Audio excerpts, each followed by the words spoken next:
Photography for me is all about the power of the print. In my case, as a specialist polar photographer, that's usually the Arctic or Antarctic. When I'm back in the studio, my goal is to translate the raw images that I captured in the field into my final vision and the print. The print is really my legacy. And importantly, I never really feel like I've finished with the photograph until I've made a print.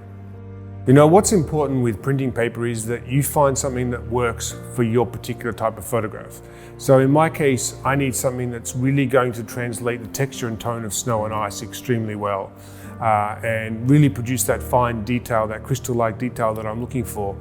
I'm putting on some set museum rag because it is a matte paper and I don't like the reflections that I get off a gloss paper. I find the reflections personally quite distracting. When I'm printing on a matte paper, that distracting element is removed. So all I'm left with is the ink on the paper, the soft surface stipple of the paper, which I find really enhances the texture and tone of the snow and ice. And it gives it a painterly quality as well, that I think also works for my particular style of photographs. This print of an Arctic fox in winter was photographed in Svalbard, and it was blizzarding, freezing cold, minus 30 degrees. And the fox had almost completely disappeared on the hillside. So I hiked up to the fox. It stayed. I was able to photograph it, and there's a lot of very fine textural detail in the fur of the fox that's beautifully translated in the print on museum rag paper. And there's a soft, ethereal nature to the light.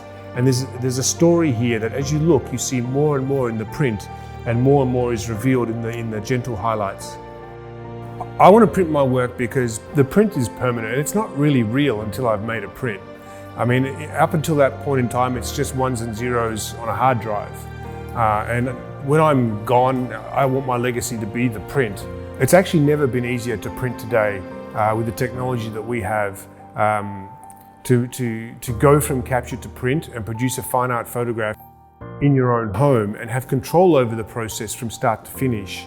I find that when I actually put ink on paper, for me, that's when the photograph actually starts to come to life. It feels real to me. That's why I need to put it on paper.